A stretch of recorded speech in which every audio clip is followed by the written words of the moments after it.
Hello, what up my friends? What is going on? This is Martin from the 46 coming at you with a redo review. Today we'll revisit the McFarlane Alien vs Predator figures Series 1. We'll have a look at today at the Scar Predator.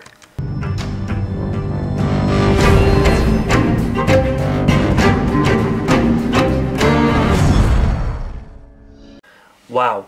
For how many years haven't we seen this guy right here? I think it was around 4 years. 4 years back, I've actually managed to do my original review on this figure. Back in the day, I was around, I think, 14, 15 years old.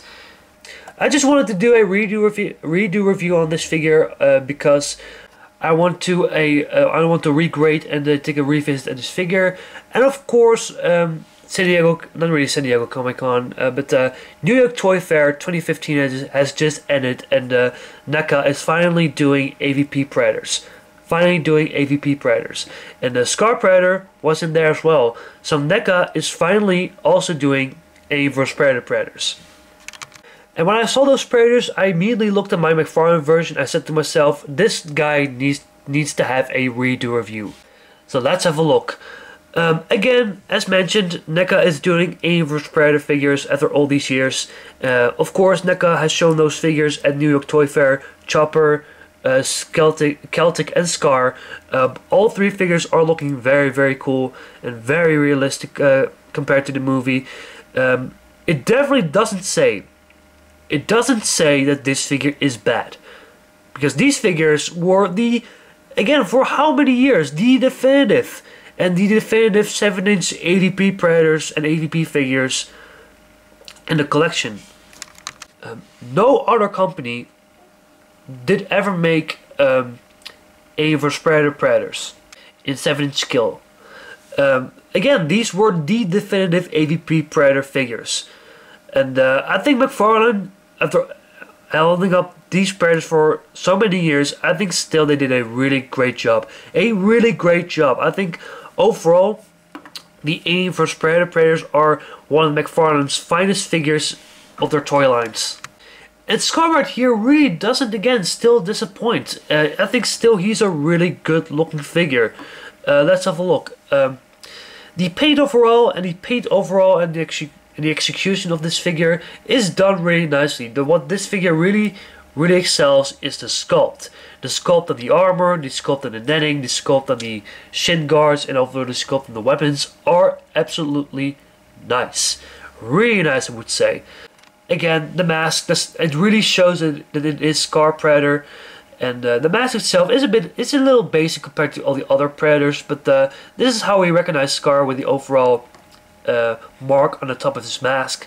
And it's really nicely done made by McFarlane.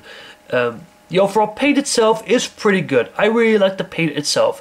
The paint on the overall armor right here and on the torso is, I think, the nicest. It really shows that it has been weathered, it has been wear and tear, and it has been aged overall.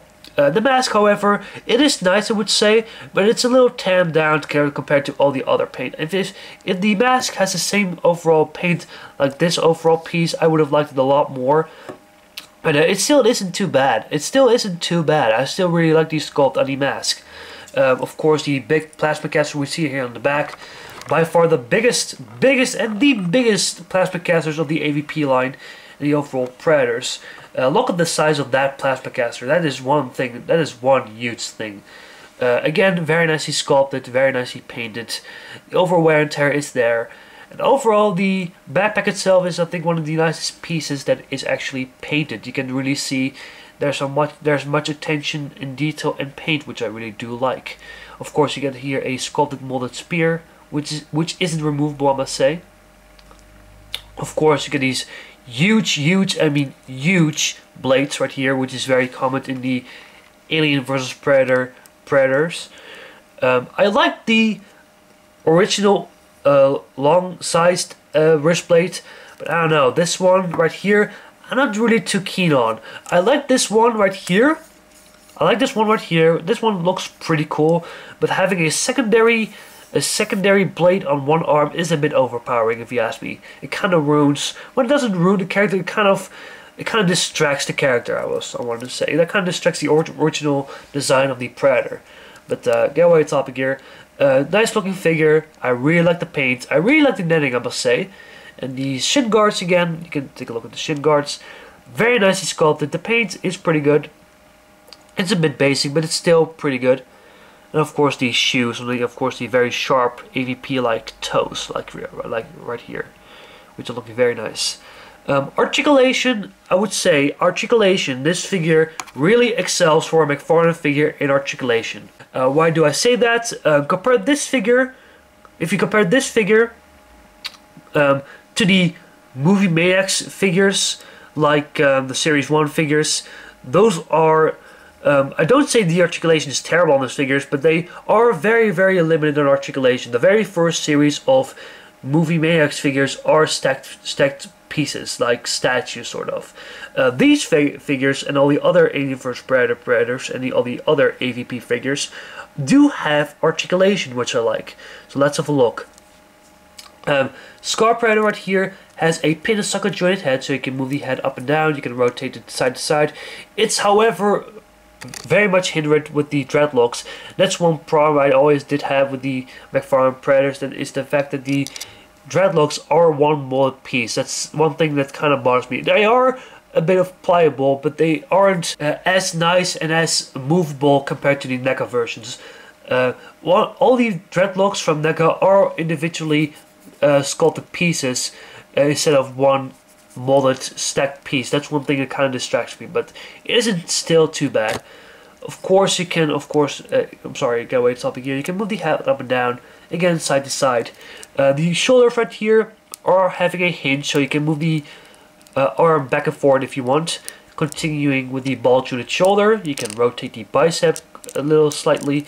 You can rotate the elbow. I still highly prefer and much prefer they bend the elbow, but the swivel elbow isn't that, well, it is a bit of distraction. It kind of ruins the sculpt if you move it, but it isn't too bad either.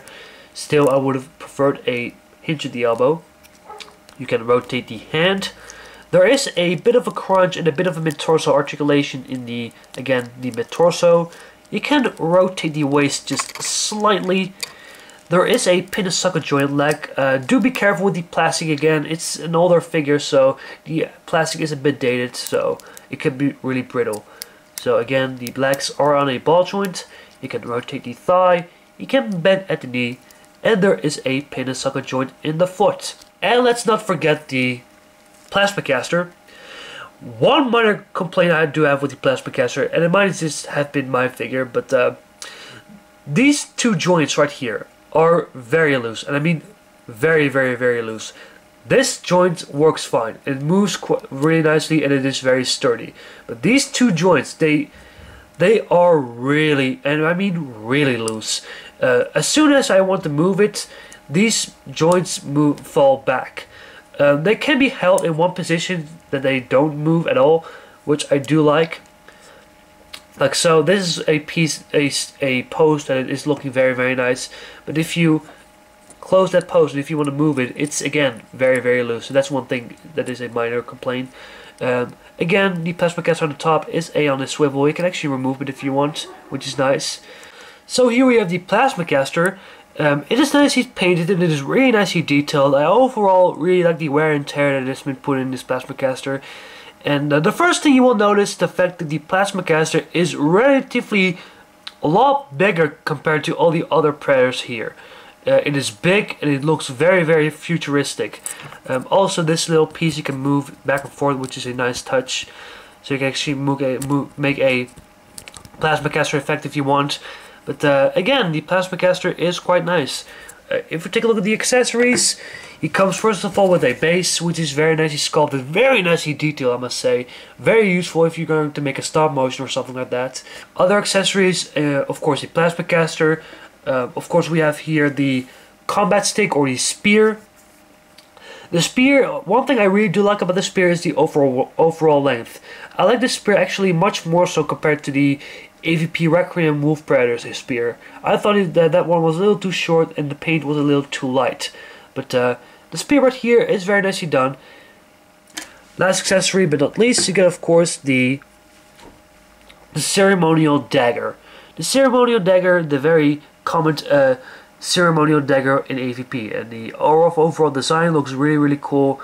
Very sharp, very pointy, especially these sides right here.